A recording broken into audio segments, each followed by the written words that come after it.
सीतां नतोऽहं रामवल्लभाम् यन्मायावसवर्ति विश्वमखिलं ब्रह्मादिदेवासुरा यत्सत्त्वादमृषेव भाति सकलं रज्जो यथा अहिर्भ्रमः यत्पादप्लवमेकमेव हि भवाम्बोधे स्थितिर्षावताम् वन्देऽहं तमशेषकारणपरं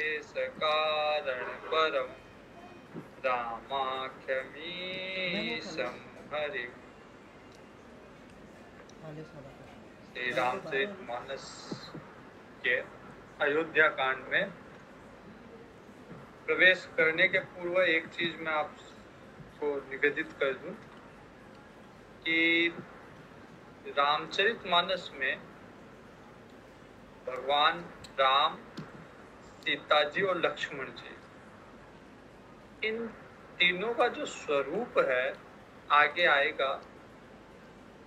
जब भगवान चित्रकूट में रहेंगे तब आएगा कि ये ज्ञान, भक्ति और वैराग्य है। भगवान राम जो है ज्ञान स्वरूप है, सीता जी भक्ति स्वरूपा और लक्ष्मण जी वैराग्य स्वरूप।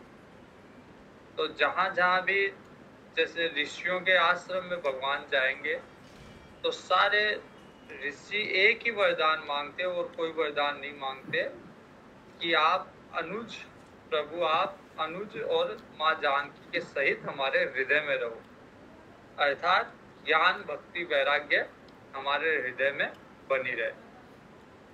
तो प्रारंभ से हम अगर रामचरितमानस को एक बार देखें तो जब भक्ति में कुछ संशय था, माँ पहले पार्वती जी को विश्वास नहीं था, तो पार्वती जी अविश्वास के कारण सती जी को एक जन्म लेना पड़ा, तपस्या करनी पड़ी।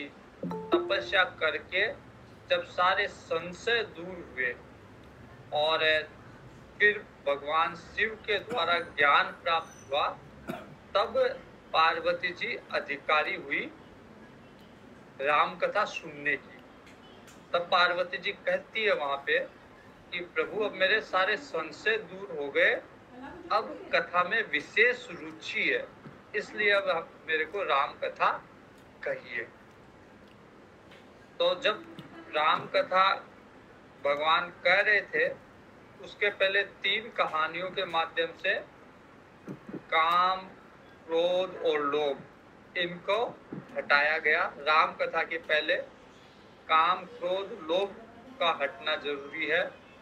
दूसरे शब्दों में लोकेशना, वित्तेषणा, पुत्रेषणा, ये 3 तरह की ऐषणा, 3 तरह की कामनाएं, इच्छाएं, इनका हटना आवश्यक है। तब जाके हमारे हृदय में ज्ञान का उदय होता है, मतलब भगवान का जन्म होता है, अर्थात ज्ञान का उदय होता है, क्योंकि भगवान राम ज्ञान स्वरूप है। राम के साथ लक्ष्मण जी अनुगामी है राम के, तो ज्ञान और वैराग्य का जोड़ा है। जैसे राम और लक्ष्मण का जोड़ा है, वैसे ज्ञान और वैराग्य का जोड़ा, दोनों साथ रहते, ज्ञान वैराग्य।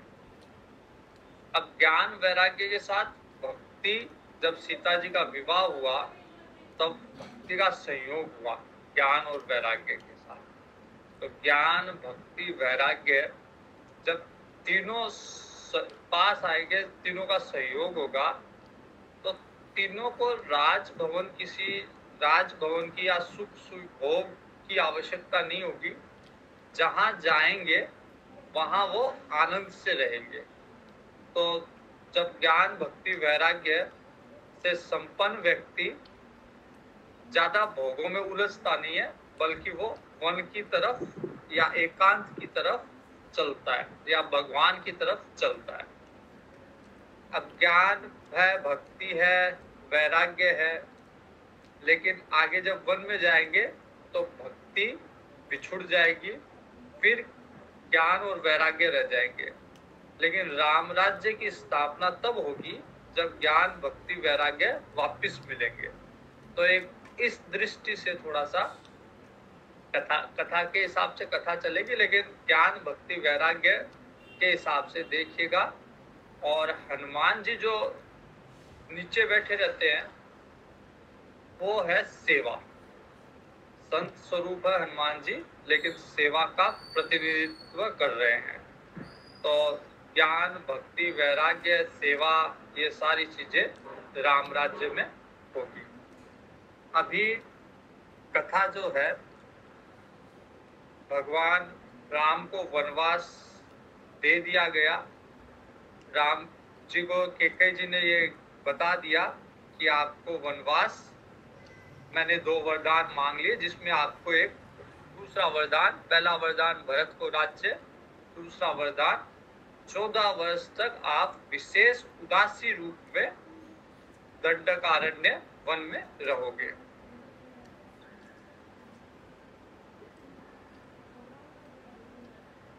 तो दशरथ जी के यहाँ राम जी को बुलाया गया।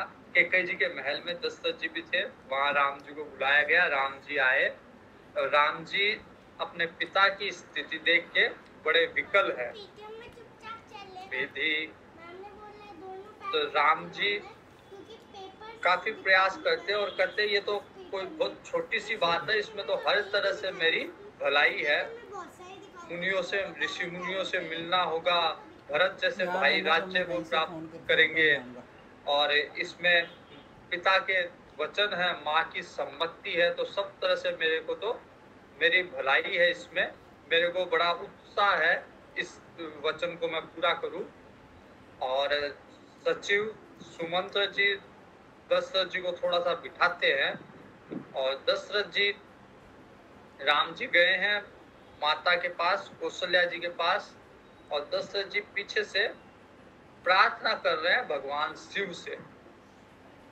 विधि विधि ही मनाव राव मन माही, जहि रघुनाथन कानन जाही। दशरथ जी विधाता से मना रहे हैं कि किसी भी तरह राम जो है वो जंगल में, वन में ना जाए। सुमिरि महेश ही कहहि निहोरी, बिनती सुनहु सदा शिव मोरी। भगवान शिव से प्रार्थना कर रहे हैं दशरथ जी। आशुतोष तुम अवडर दानी, आरती हरहु दीन जनु जानी। भगवान से प्रार्थना कर रहे हैं, भगवान शिव से दशरथ जी प्रार्थना कर रहे हैं कि प्रभु आप तो आशुतोष हो, जल्दी प्रसन्न होने वाले हो। अभी विपदा इतनी निकट है, संकट इतना निकट है कि अन्य देवता की शरण में जाऊंगा तो हो सकता है कुछ समय लग जाए, लेकिन आप तो कि आशुतोष हो, जल्दी प्रसन्न करने वाले होने वाले हो, इसलिए, और अवडर दानी हो, आप हर तरह का निर्भयता प्रदान करने वाले हो, इसलिए मैं आर्त भाव से आपको पुकार रहा हूँ, और मेरे को दीन जान के, मेरे को कष्ट में समझ के मेरी रक्षा करो। प्रभु आप ही तुम प्रेरक सबके हृदय। आगे आएगा हृदय प्रेरक रघुवंश मणि। यहाँ पे दशरथ जी कह रहे हैं शिव जी को, आगे आएगा उर प्रेरक रघुवंश मणि। यहाँ पे दशरथ जी को कह रहे हैं, दशरथ जी कह रहे हैं शिव जी को तुम प्रेरक सबके हृदय। भगवान शिव से कह रहे हैं प्रभु आप तो सबके हृदय को प्रेरित करने वाले हो, तो राम को ऐसी प्रेरणा दो कि आज राम मेरा वचन टाल जाए। आज तक ऐसा नहीं हुआ कि राम ने मेरा कोई वचन टाला हो, लेकिन आप सबके हृदय में बैठे हो, तो इसलिए राम के हृदय में बैठ के उसको ऐसी प्रेरणा दे दो आज कि मेरा वचन टाल जाए और वन में ना जाए। इसके कारण क्या होगा, मेरे को अपयश मिलेगा, नरक मिलेगा, लेकिन ये सब मैं सहन कर लूंगा। अपयश, संसार में अपयश सहन कर लूंगा, नरक में जाना पड़ेगा, नरक सहन कर लूंगा, लेकिन लोचन ओट राम जनी होही, एक चीज सहन नहीं कर पाऊंगा कि मेरे नेत्रों से राम अलग हो, मेरे नेत्रों से राम दूर जाए, बस ये सहन नहीं कर पाऊंगा, बाकी सब सहन कर लूंगा। तो इस तरह से दशरथ जी जो चक्रवर्ती सम्राट थे उस समय के, उनके लिए कहा गया पीपर पात सरिस मन डोला। दशरथ जी का मन ऐसे डोल रहा है, ऐसे चलायमान, ऐसे हिल रहा है, कंपित हो रहा है जैसे पीपल का पत्ता। इतना प्रेम दशरथ जी का राघव जी के प्रति है। चारि पदार्थ कर तलता के, प्रिय पितु मातु प्राण समझा के। अब भगवान गए हैं कौशल्या जी के महल में, प्रभु राम गए हैं माता कौशल्या जी के महल में, और जाके कौशल्या जी को लगा कि आज भगवान का राज्याभिषेक होने वाला है, और इसलिए भगवान आए हैं। तो उनको कहती है, माँ कौशल्या कहती है कि जल्दी से तैयार हो जाओ, नहा लो, कुछ जल्दी से कुछ मीठा खा लो, ग्रह बस जल्दी से कुछ मीठा खा लो, तैयार हो जाओ, और पिता के पास जाना है आपको, इसलिए तैयार हो जाओ। राम जी कहते हैं, राम जी कुछ नहीं बोलते, इतने में ही राम जी का एक जो सुमंत्र जी के पुत्र हैं, वो राम जी के सखा है, वो साथ में है, तो वो सारी बात माता को बताते हैं। उधर जितनी भी कुल की बड़ी है वो कैकेयी जी के पास आती है और कैकेयी जी को समझाती है, विप्र वधु कुल मान्य जठेरी।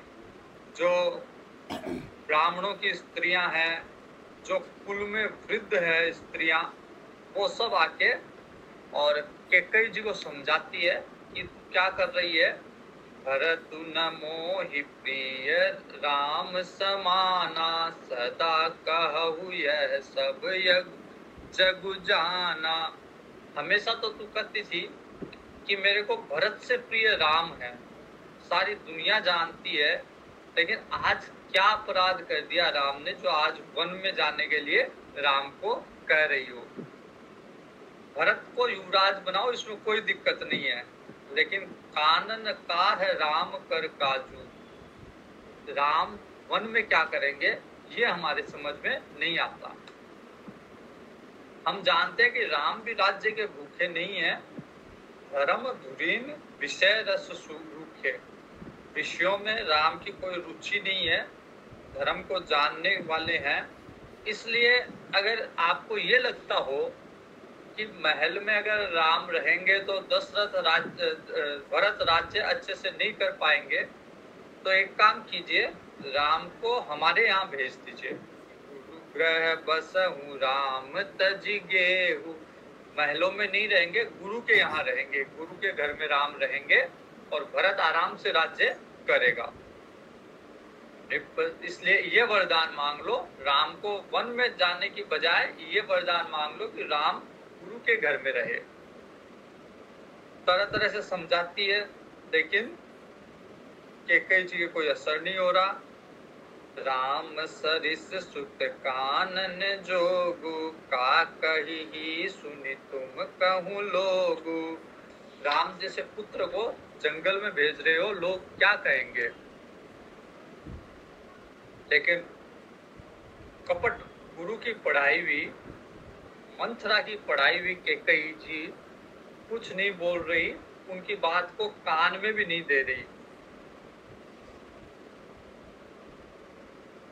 अंत में ये जो महिलाएं आई थी, बुजुर्ग महिलाएं, ये कहती है कि अब ये मतिमंद हो गई, व्याधि असाधि जान तिन त्यागी, कि अब इस रोग का कोई समाधान नहीं है, इसलिए मतिमंद है ये, ये कह के वो चली गई वहां से।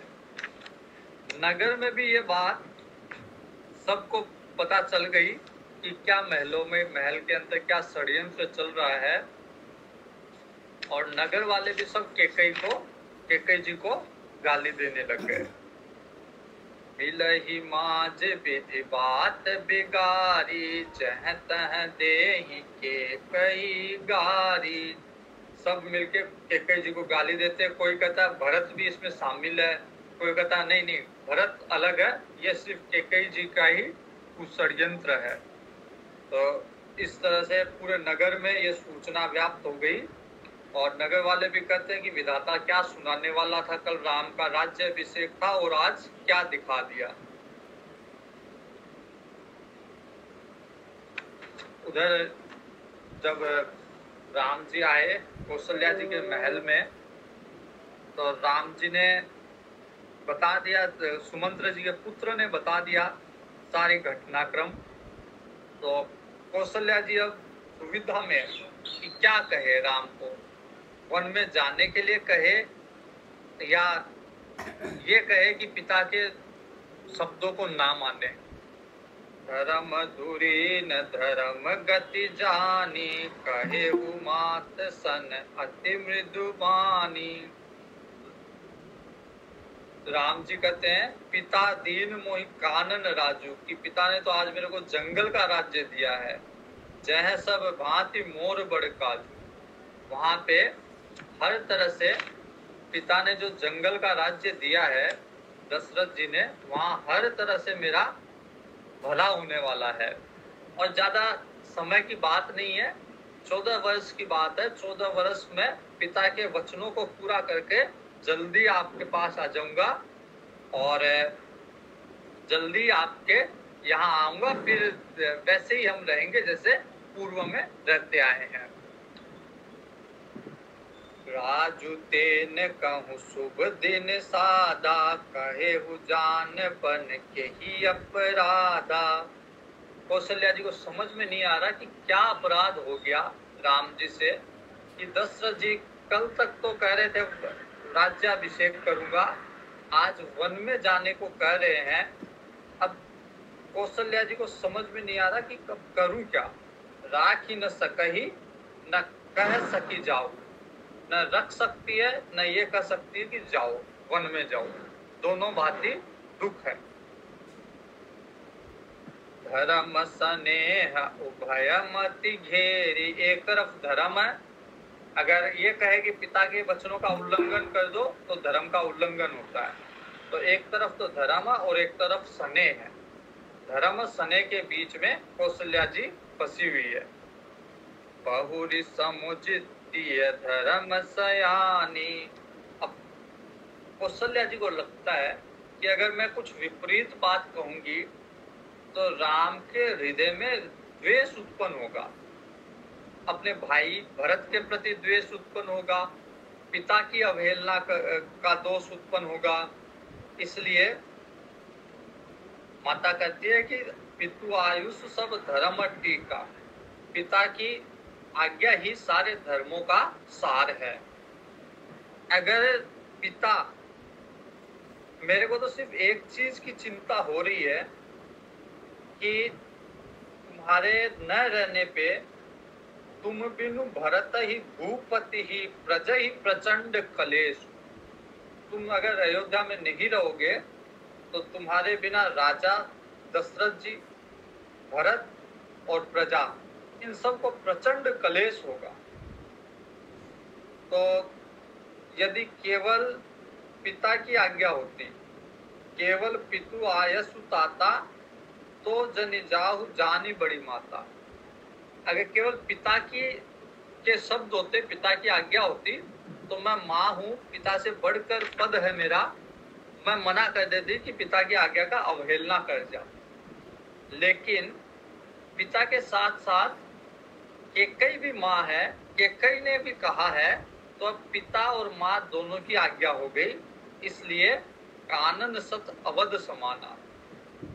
मैं ये आशीर्वाद ही दे सकती हूँ कि अयोध्या की तरह 1000 अयोध्या का सुख तुमको वन में प्राप्त हो। पितु बन देव बात बन देवी, खग मृग चरण सरोरुह सेवी। पिता वन देव जो है वो पिता के तुल्य हो, वन देवी माता के तुल्य हो। और हर राजा को अंत में वन जाना ही चाहिए, इसमें कोई दो राय नहीं है। राजा को ऐसा कोई विशेषाधिकार प्राप्त नहीं है कि वो भगवान के लिए वन नहीं जाए, संन्यास धर्म का ग्रहण ना करे। अंतहु उचित नृपहि वनवासु। सब राजा को वन तो जाना ही चाहिए, लेकिन मेरे को तो हमारी उम्र देख के मैं थोड़ा सा हिचक रही हूँ। वय बिलो की हिय होई हरासु। लेकिन शायद वो वन बड़भागी है। आज अयोध्या का राज तिलक नहीं मिला और वन राम को जाना है, तो शायद वन बड़भागी है अयोध्या से।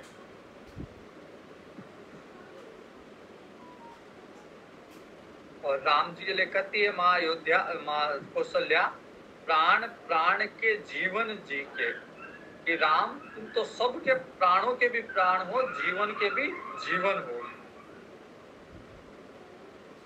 इस तरह से कौशल्या जी राम को समझाती है कि पिता और माँ की आज्ञा मान के वन जाना चाहिए, यही धर्म है। लेकिन मैं किस तरह तुम्हारे बिना रह पाऊंगी। इसी बीच, इसी मध्य सीता जी भी वहां आ जाती है कौशल्या जी के महल में। जब सीता जी को पता चलता है तो सीता जी के मन में एक ही विचार होता है कि क्या मेरे इतने पुण्य है कि मैं राम के साथ वन को जाऊंगी। जाना तो है।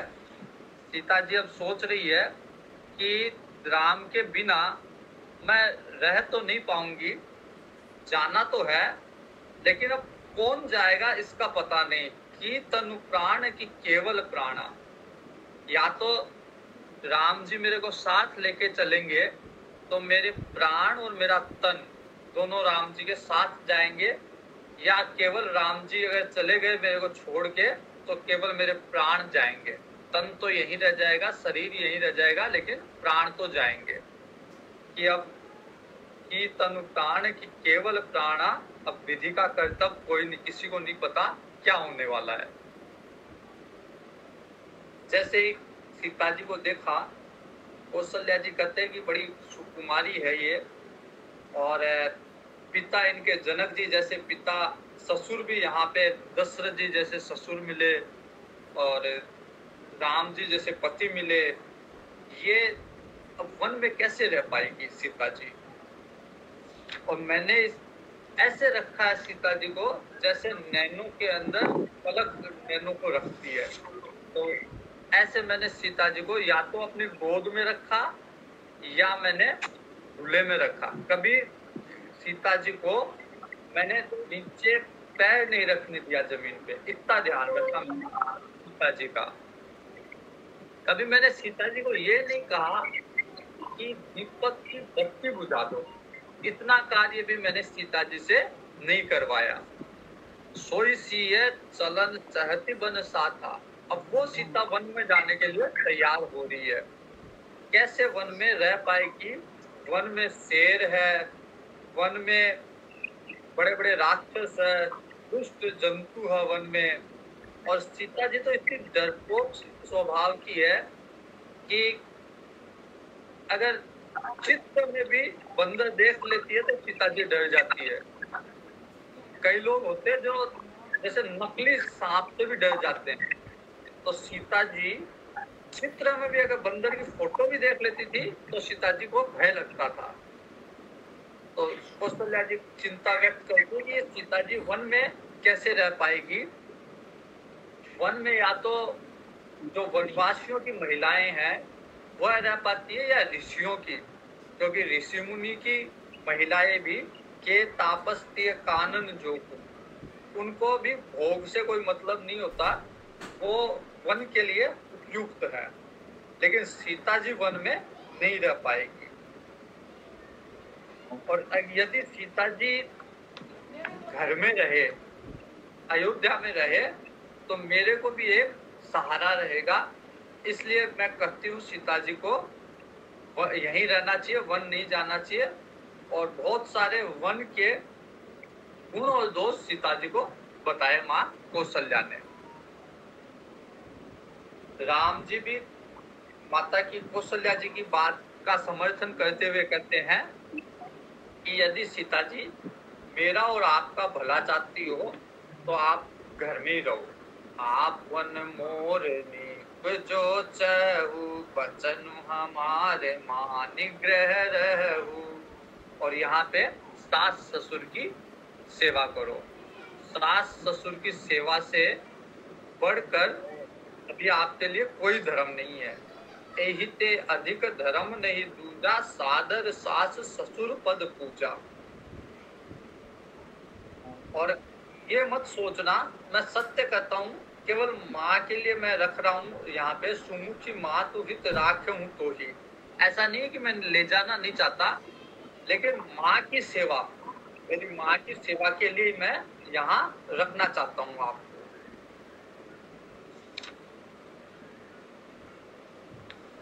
और मैं तो पिता के वचन पूरे करते ही वापस आ ही रहा हूँ।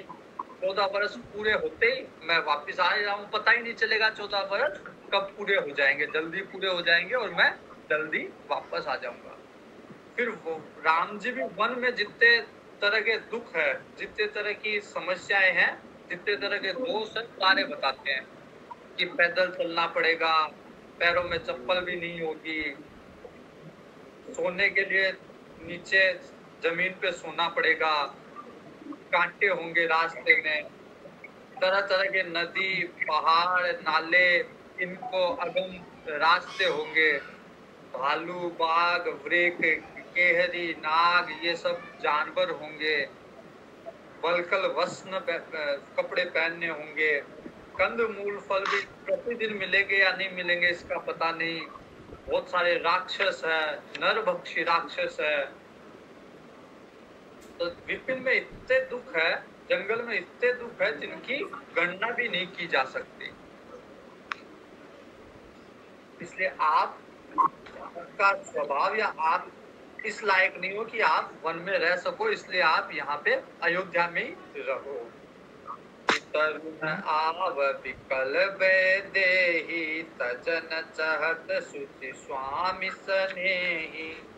सीता जी को उत्तर नहीं दे पा रही सीता जी, लेकिन सीता जी मन में सोच रही है कि पति के वियोग से बढ़कर कोई दुख नहीं है। मैं पुण्य समझी दीखी मन माही।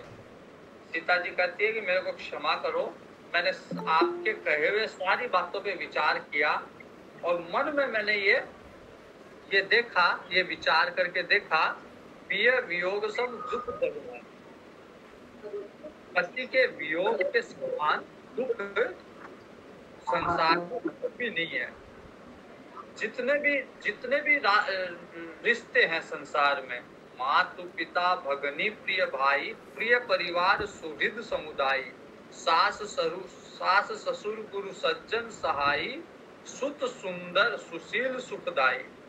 बेटा कितना भी अच्छा सुंदर हो, सुशील हो, सास ससुर कितने अच्छे हो, माता पिता कितने अच्छे हो, परिवार कितना अच्छा हो, जह लगी नाथ नेह अरुणाते, पिय बिनु तिहि तरनी होते ताते। जितने भी संबंध है, लेकिन पत्नी के लिए पति के वियोग में, पति के बिना वो सब इतने गर्म है जैसे तवा। धनु धनु धाम धरनीपुर राजू, पति विहीन सब शोक समाजू। पति के विहीन ये कितना ही सुंदर शरीर हो, धन हो, कितने धाम हो, कितना ही जमीन जायदाद कुछ भी हो, राज्य हो, लेकिन पति के विहीन तो ये सब शोक समाज है। भोग रोग की तरह है, भोग रोग समभूषण आभूषण पति के बिना भार की तरह है। और ये शरीर जम जातना सरिस संसारू, संसार यम की यातना की तरह बन जाता है। तो प्राणनाथ तुम बिन जग माही, मोह कहूँ सुखद कतहूँ कछु नाही। आपके बिना संसार में कुछ भी मेरे को सुख देने वाला नहीं है। जिय बिनु देह नदी बिनु पारी, तैसे हु नाथ पुरुष बिनु नारी। जैसे शरीर हो लेकिन शरीर में प्राण ना हो, नदी हो नदी में जल ना हो, वैसे ही पत्नी का जीवन, नारी का जीवन बिना पुरुष के है। जी, तो इसलिए मेरा निवेदन आग्रह कि मेरे को साथ लेके आप चलो। और आपने कहा कि मैं वन के योग्य नहीं हूँ, तो मैं तो वन के योग्य नहीं हूँ, मैं तो भोग भोगू और आप वन में तप करो, ये कहाँ का न्याय है। वन में वन देवी है, वन देवता है, वो हमारी रक्षा करेंगे और वन में जो भी मिलेगा उसमें हम सुखी रहेंगे। वन के पहाड़ की गुफा भी हमारे लिए हजारों अयोध्या के महल के बराबर होगी।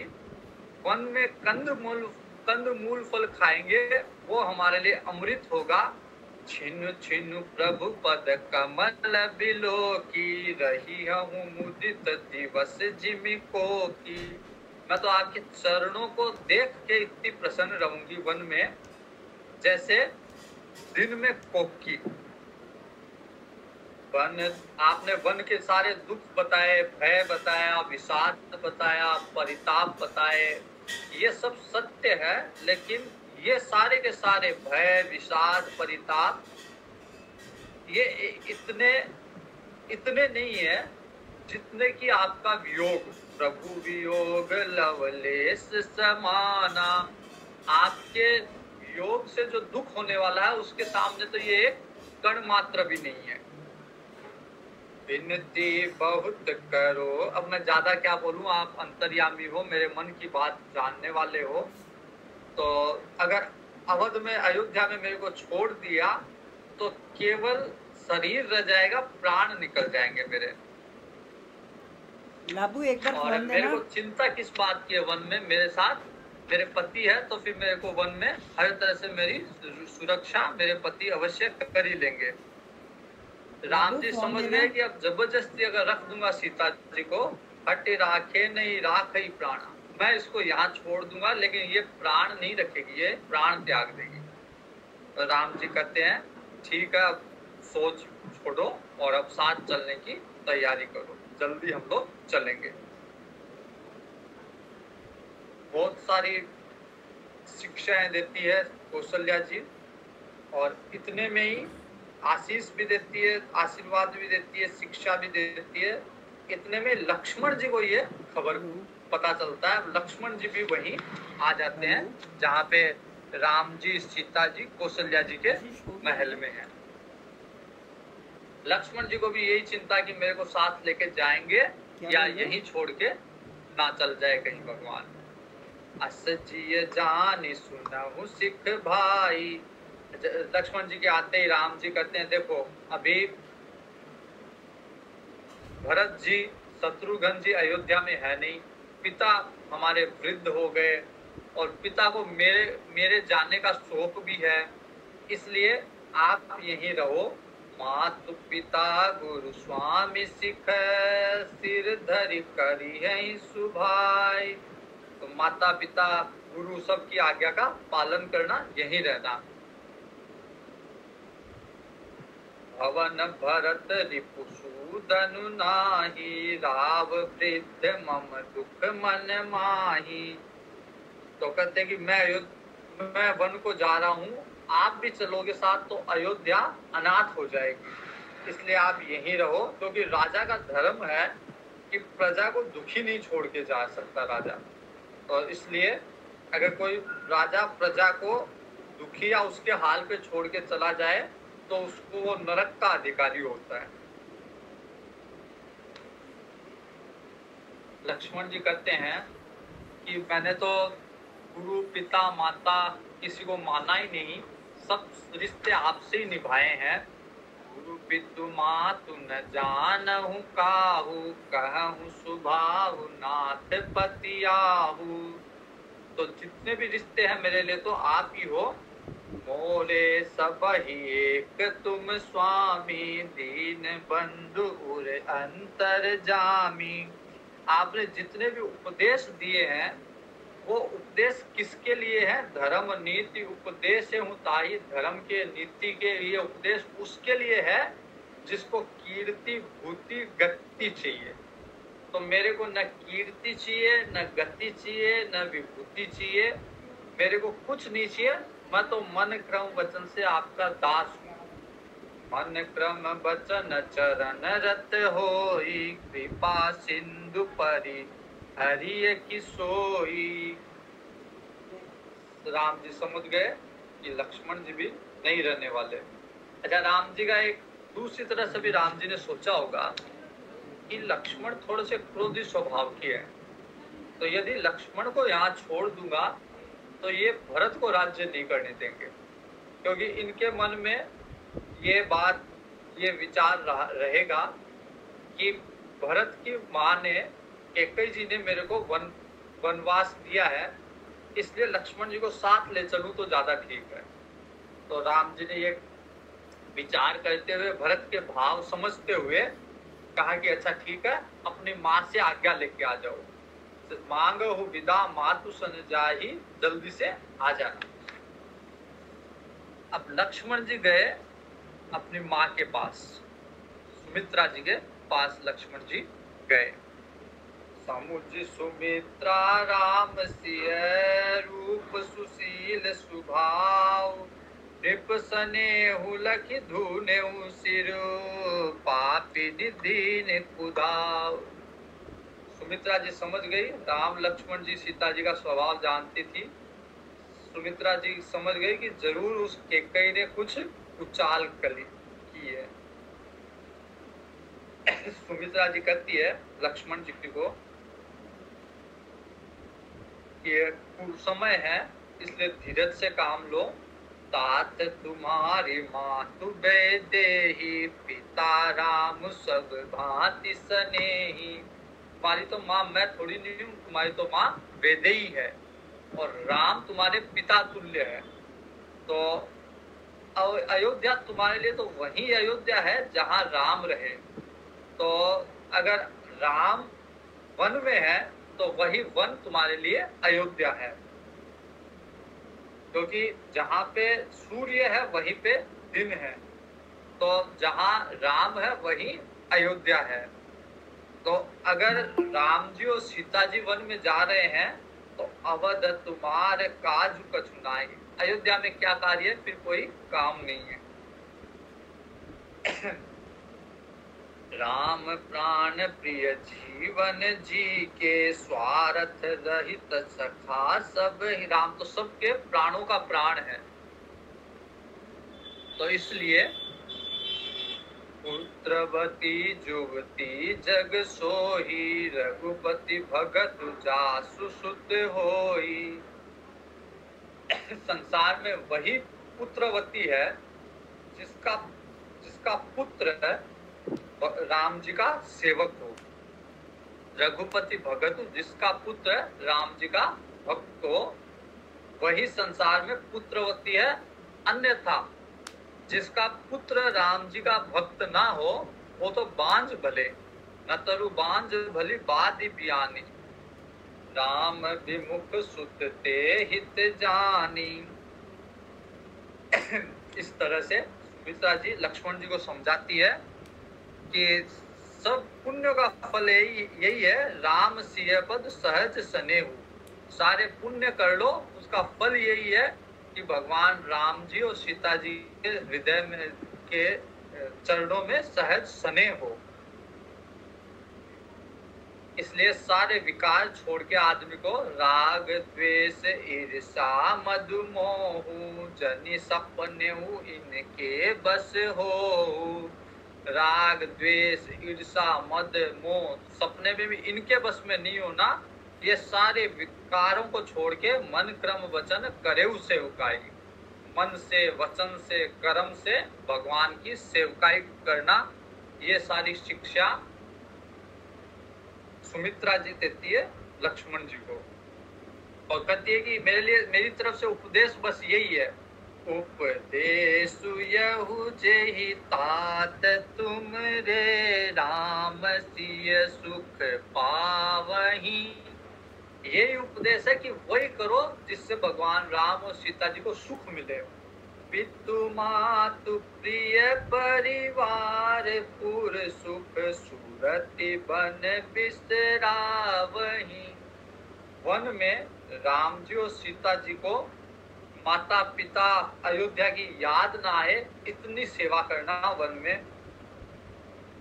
इस तरह से आशीर्वाद जब देती है, लक्ष्मण जी को लगा कि माता जी ने अभी तो आशीर्वाद दिया है लेकिन कहीं पलट ना जाए, इसलिए जैसे ये आशीर्वाद मिला लक्ष्मण जी वहां से तुरंत भाग जाते हैं। जैसे गलती से अगर शिकारी के फंद से कोई जानवर छूट गया हो तो वो ऐसे भागता है, फिर कभी जैसे पकड़ ना ले।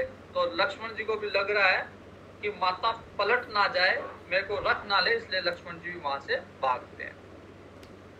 अब राम जी, सीता जी, लक्ष्मण जी तीनों मिलके नृप मंदिर आए, जहां दशरथ जी थे कैकेयी जी के महल में, वहां आए। सिय समेत दो तनय निहारी, व्याकुल भयहु भूमिपति भारी। बहुत भीड़ थी, उनके मध्य से ही राम लक्ष्मण जानकी आए दशरथ जी के यहाँ। सचिव ने, सुमंत्र जी ने थोड़ा सा उठाया सहारा देके दशरथ जी को, और दशरथ जी ने देखा राम जी, सीता जी, लक्ष्मण जी खड़े हैं, तो उनको निहार रहे कुछ देर के लिए। सकहि न बोली विकल नर ना, इतना शोक है मन में कि वो अब कुछ बोल नहीं पा रहे। सुनहु तात तुम कहु मुनि कही, राम चराचर नायक अही। दशरथ जी बोलते, सारे मुनि कहते हैं कि तुम जो हो चराचर के नायक हो, शुभ अशुभ कर्म अनुहारी, ईसु देहि फल हृदय विचारी। विधाता अच्छे कर्मों का, अच्छे बुरे कर्मों का फल देता है, लेकिन बुरा किया मैंने, वचन दिया मैंने, इसका फल तुमको भोगना पड़ रहा है। राय राम राखन हित लागी, बहुत उपाय किए छलु त्याग। दशरथ जी ने बहुत उपाय किए राम को, लक्ष्मण जी को, सीता जी को रखने के, लेकिन राम जी माने नहीं। वहां पे सीता जी को बहुत जने बोलते हैं कि भाई वनवास जो है वो केवल राम जी को दिया हुआ है, आप क्यों तैयार हो रही हो वन के लिए? आपको तो कोई वनवास दिया नहीं। दशरथ जी भी बोलते हैं कि आपकी जैसी इच्छा हो, आप चाहे यहाँ रहो या अपने मायके जाके जनक जी के यहाँ रहो, लेकिन आप वन में नहीं जाओ। लेकिन जानकी जी कोई उत्तर नहीं देती, मौन ही रहती है। और इतने में ही कैकेयी जी पहले से तैयार कर रखे, कैकेयी जी ने मुनि वेश, वल्कल वेश वो तीनों के लिए लाके रख देती है। राम तुरत मुनि वेश बनाई, चले जनक जननी सिरुनाई। तो तुरंत राम जी ने वल्कल वस्त्र धारण किए, माता पिता को प्रणाम किया, कैकेयी जी को और दशरथ जी को, और वहां से चल दिए।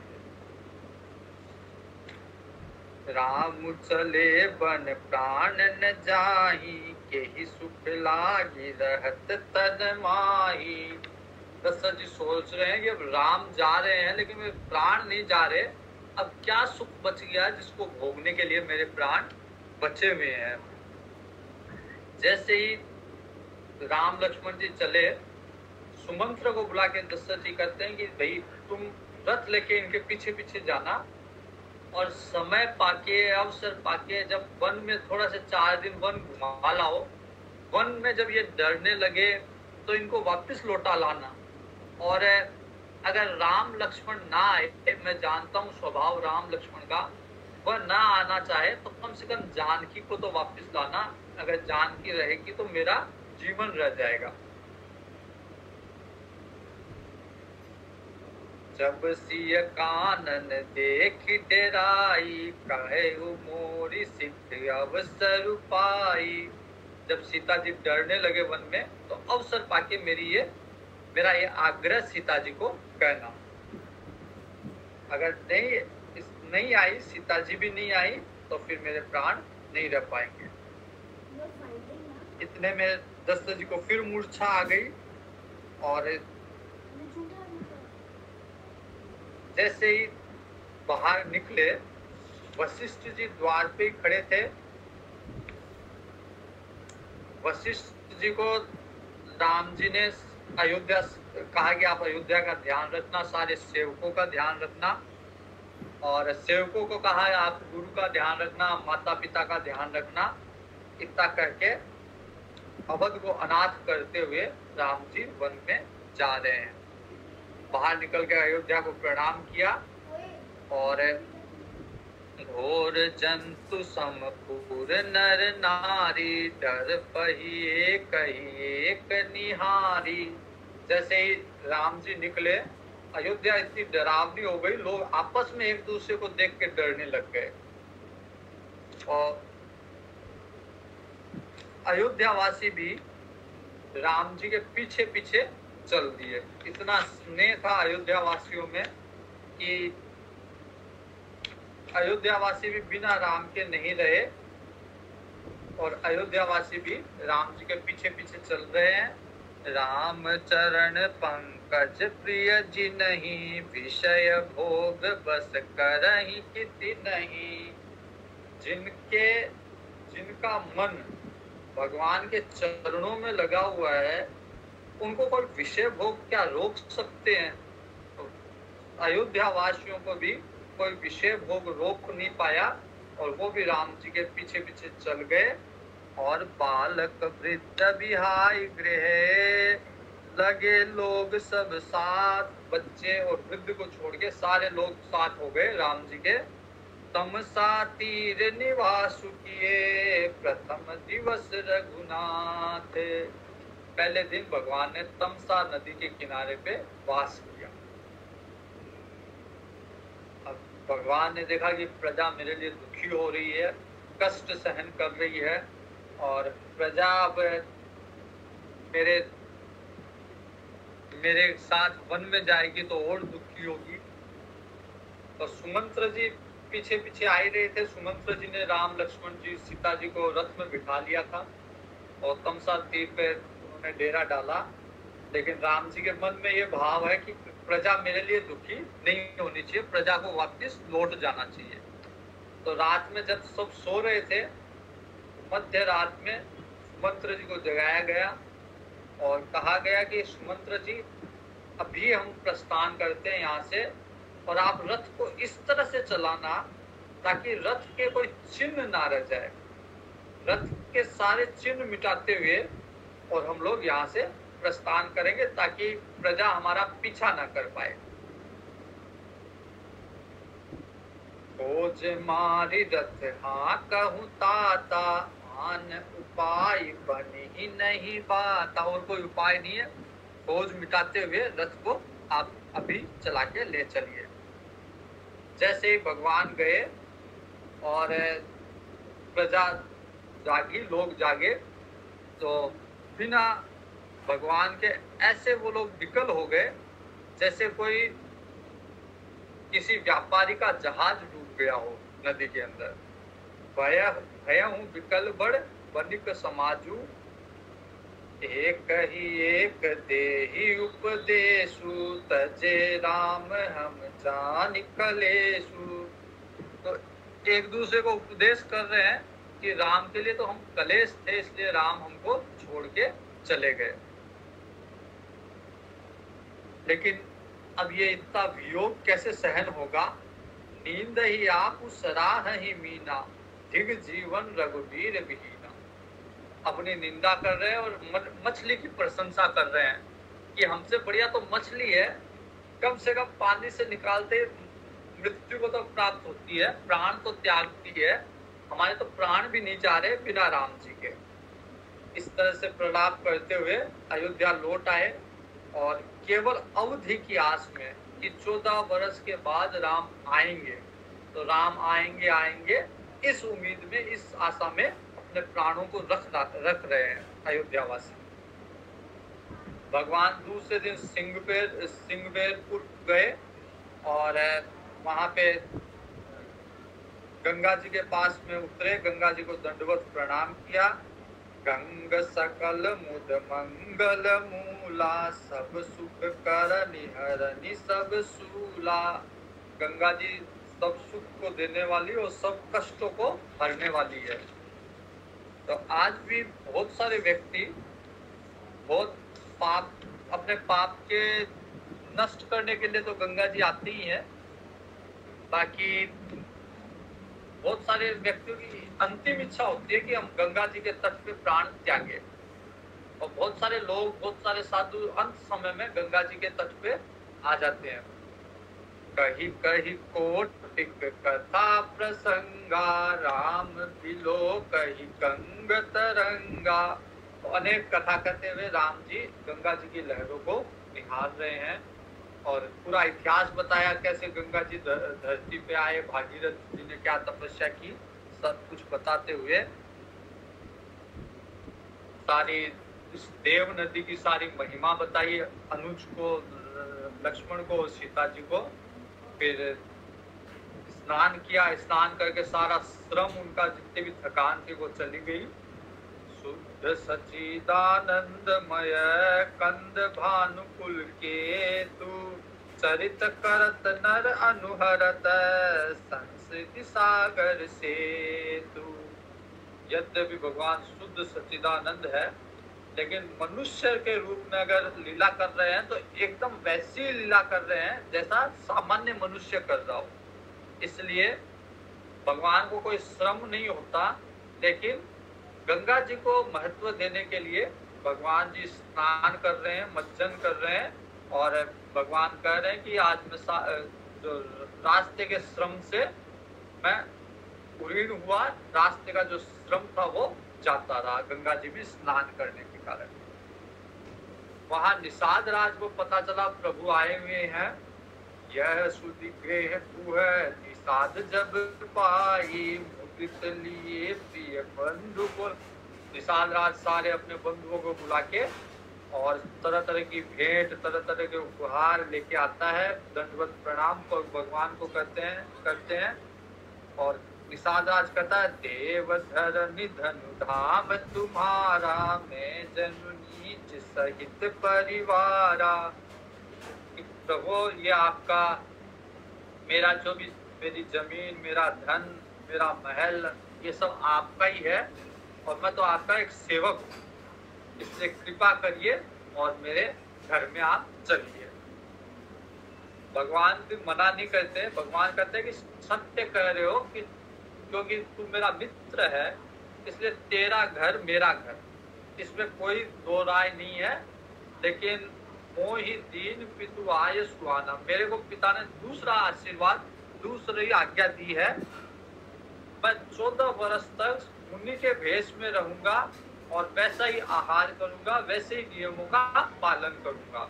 इसलिए मैं ग्राम में नहीं जाऊंगा, मैं किसी शहर में नहीं जाऊंगा, इसलिए मेरी व्यवस्था यही जंगल में, वन में ही कर दी जाए।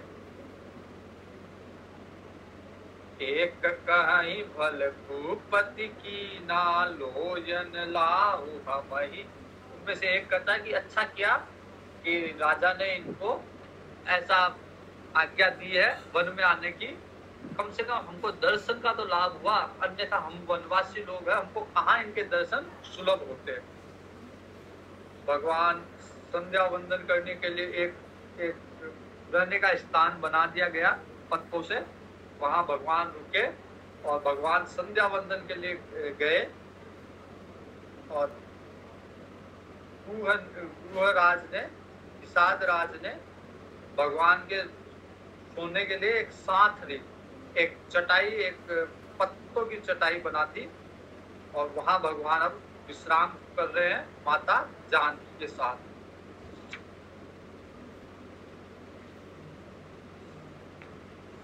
भगवान को कंदमूल फल दिए, भगवान ने वही पाए, और भगवान विश्राम कर रहे हैं। लक्ष्मण जी वीरासन में कुछ दूर पर बैठ के और वीरासन में सुरक्षा कर रहे हैं।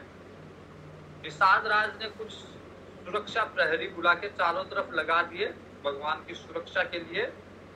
और अब निषाद राज लक्ष्मण जी के पास में रात में आके बैठ भूपति भवन। निषाद राज अब ये अफसोस कर रहे हैं कि कहाँ ये राजा कितने भोग विलास में रहते थे, राजकुमार कितने बड़े बड़े महलों में रहते थे, आज नीचे सांथरी पे सो रहे हैं।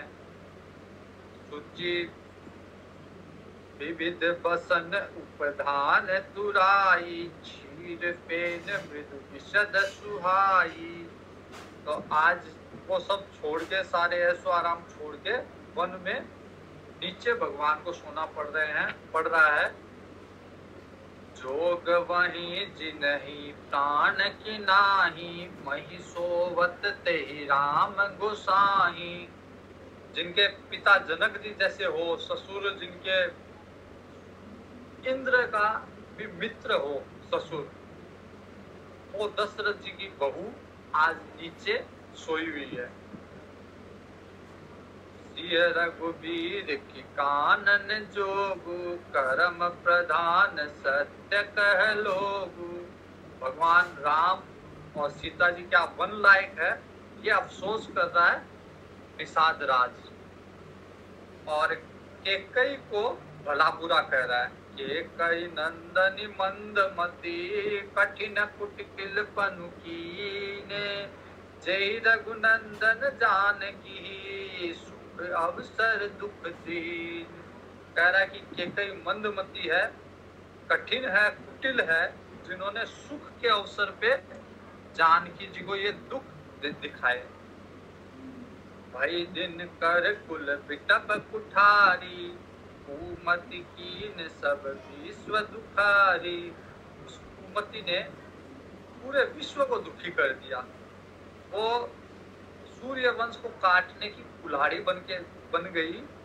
भयहु विषाद निषाद भारी, राम सिय महिषयन निहारी। तो जैसे ही भगवान राम को सीता जी को नीचे सोते हुए देखा, धरती पे सोते हुए देखा, तो बड़ा विषाद उत्पन्न हुआ निषाद राज। अब लक्ष्मण जी उपदेश देंगे निषाद राज को, इसको कहेंगे लक्ष्मण गीता। तो ये लक्ष्मण गीता है जिसमें लक्ष्मण जी उपदेश देते हैं निषाद राज को, और उसका ये विषाद, उसके विषाद का हरण करेंगे अपने उपदेश से लक्ष्मण जी। तो ये लक्ष्मण गीता का प्रसंग हम देखेंगे कल। वीर मारुति गंभीर मारुति, वीर मारुति गंभीर मारुति, वीर मारुति अति वीर मारुति, वीर मारुति अति वीर मारुति। गीत मारुति संगीत मारुति, गीत मारुति संगीत मारुति। दूत मारुति राम दूत मारुति, राम दूत मारुति। भक्त मारुति परम भक्त मारुति, परम भक्त मारुति, परम भक्त मारुति। हरिओम जी, नमस्ते, धन्यवाद आप सभी को। आप लोग हरिओम प्रभु जी।